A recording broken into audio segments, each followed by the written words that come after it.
అందరికీ praise the lord. బైబిల్ని మొదట తెలుగులోకి తర్జుమా చేసింది విలియం కేరీ గారు. బైబిల్ని తెలుగులోకి తర్జుమా చేయడానికి ఎన్నో కష్టాలు, ఎన్నో ఇబ్బందులు, ఎన్నో శ్రమలు పొంది ఆయన బైబిల్ని తెలుగులోకి తర్జుమా చేశారు. ఆయన తన భార్య పిచ్చిదైపోయింది, తన చిన్న కొడుకు మరణించాడు, అయినప్పటికీ యేసుక్రీస్తు సువార్తని మాత్రం ప్రకటించడం ఆపలేదు. ఆయన ఎంతో శ్రమపడి, ఎంతో శ్రమించి, కష్టపడి మన కొరకు తెలుగులో బైబిల్ని తర్జుమా చేశారు. అలాంటి విలియం కేరీ గారిని మనం ఈరోజు జ్ఞాపకం చేసుకోవడం చాలా గొప్ప విషయం. మరి ఈ దినం నేను మీకు ముగ్గురు వ్యక్తుల గురించి తెలియజేస్తాను.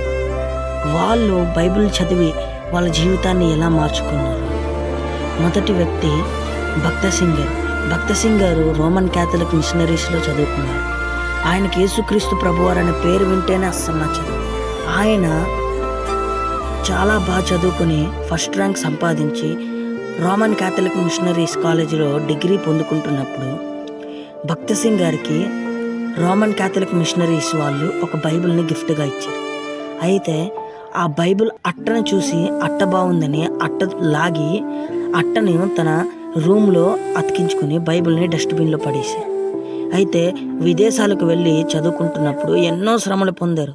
అప్పుడు పరిశుద్ధ గ్రంథం అని రాసున్న బైబిల్ అట్టను చూసి అసలు ఎందుకు ఈ బైబిల్ అట్ట మీద పరిశుద్ధ గ్రంథం అని రాశారు, ఈ అట్టలో అసలు ఏముందని బైబిల్ చదివి తన జీవితాన్ని మార్చుకుని ఆ విదేశాల్లో అనేక మందికి సువార్తను ప్రకటించి ఇండియాకి తిరిగి వస్తున్నప్పుడు ఒక చిన్నారి పాప భక్త సింగ్ గారిని చూసి అమ్మా నేను యేసుప్రభుని చూశానని తన తల్లితో చెప్పాను. చూసారా, భక్త సింగ్ గారిలో ఆ చిన్నారి పాప యేసుక్రీస్తు ప్రభు అని చూసింది.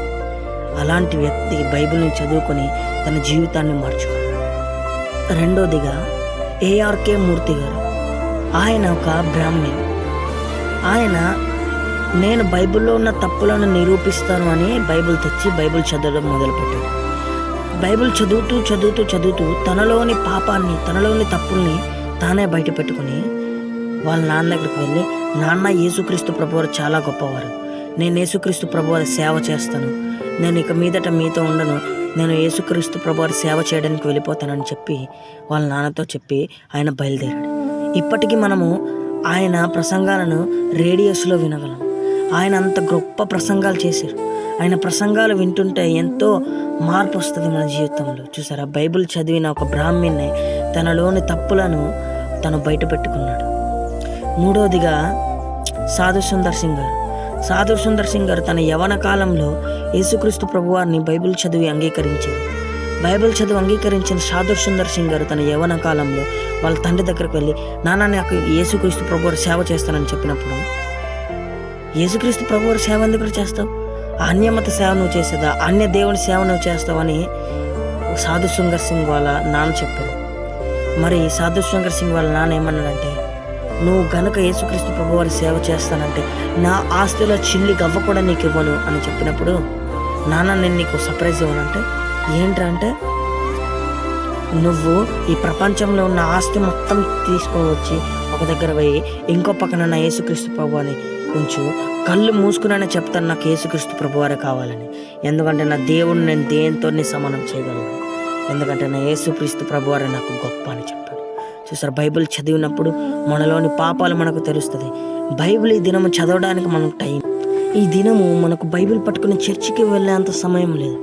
ఎందుకంటే ఫోన్ పట్టుకుని వెళ్తున్నాం చర్చికి, దేనికంటే ఫోన్లోనే బైబిల్ ఉందనేసి. కానీ ఆ ఫోన్లో ఎన్ని సినిమాలు ఉంటాయి, ఎన్ని అసహ్యకరమైన వీడియోలు ఉంటాయి, ఎన్ని అసహ్యకరమైన ఫోటోలు ఉండొచ్చు కదా. అందుకే పవిత్రమైన బైబిల్ గ్రంథాన్ని తీసుకుని చర్చికి వెళ్ళి ఆ బైబిల్ని చదివితే అనుదినము మనలోని పాపమును మనకు తెలుస్తుంది. మరలా తప్పు చేయకుండా మనము దేవుణ్ణి అనుసరించగలం.